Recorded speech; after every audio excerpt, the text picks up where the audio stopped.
Hello everyone. Today in this doubt lecture, we will solve the doubt which is asked by one of my students who only understand English. So this lecture is going to be in English only.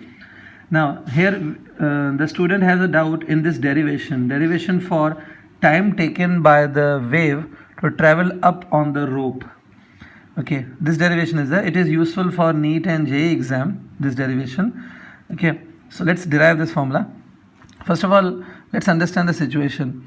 Here suppose we are having a rope which is hanging from the roof. From the roof this rope is hanging. Okay, the entire length of the rope is suppose L. L is the length of this rope. So here I am showing it. The length of this rope is L.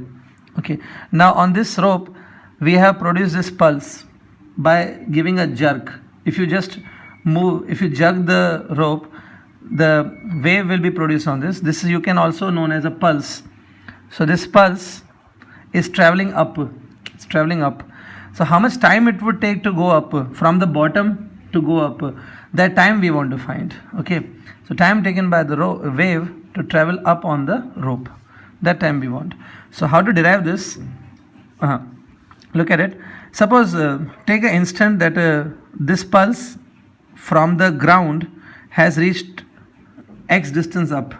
The pulse has reached the x distance up from the bottom. Look like this. So what happens? The velocity of this pulse at this moment, the velocity of this pulse is given by root of t upon mu. This formula you already know. T is the tension in the rope and mu is the mass per unit length of this rope. Okay. Now let's calculate this t. T is a tension. Now what happens?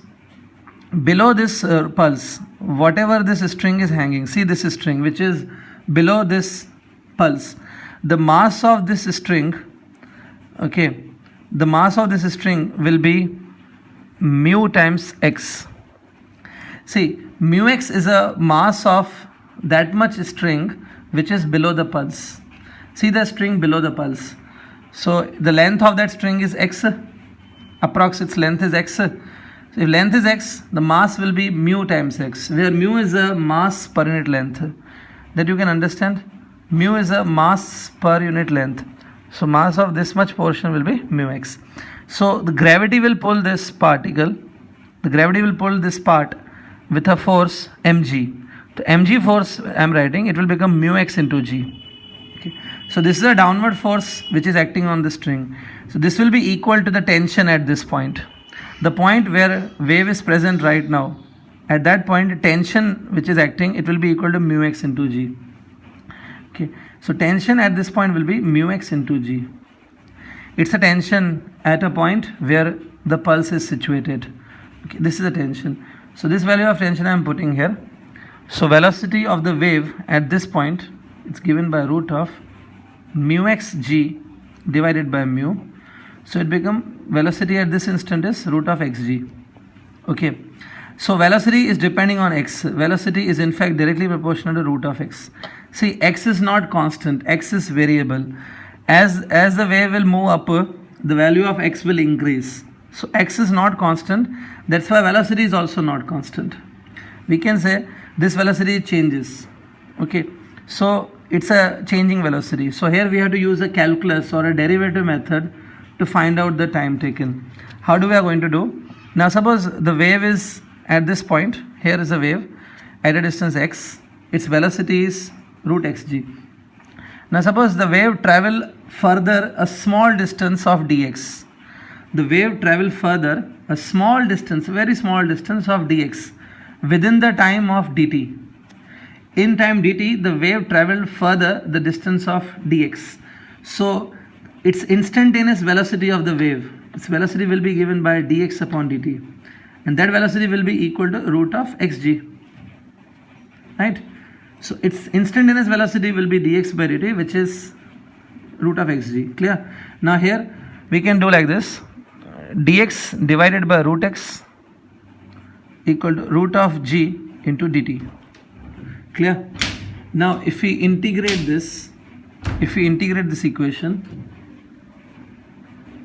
okay, now this integration you can solve. It will be x raised to minus half dx Here root of g will be outside. It's integration of dt. Now anybody can solve this integration. On solving, you will get 2 root x that you are going to get, and here root of g into t. Now we have to put the limits of this integration. See the limits. Suppose when the pulse is in the bottom, time is 0, t is 0, and at that time x is also 0. And when the pulse will reach to the end, it will reach to the top end, then the x will be equal to the length of string. When it reaches here, as the wave will move up, the x will go on increasing, and when it reaches here, x will become equal to how much? L, which is length of a string, and the time will be equal to, let's say, t. So these are the limits that I am going to put. So limits of x will be 0 to L, and limits of t will be 0 to t. Okay. So understand, at this time this is the value of x, and at this time this is the value of x. Okay. On putting this and just solve it, you will get a time equals to 2 under root of L by g. It's a time taken by the wave to travel the complete rope of length L. For JEE and NEET exams and other competitive exams, you should know this formula, but derivation also I gave you. This formula is very similar to the formula of time period of a pendulum. It's 2 pi root of L by g. Here only pi is missing. So this way you can remember also this one. So for pendulum it's 2 pi root of L by g, and here 2 root of L by g. Clear? So this is a formula. Okay. First understand, mu is a mass per unit length of the string. So mass of this portion will be mu x. That is the important thing. If you have any other doubt, you can message me, you can comment me on in the video, or you can email me. Okay. Till then, bye bye. We'll meet in the next lecture.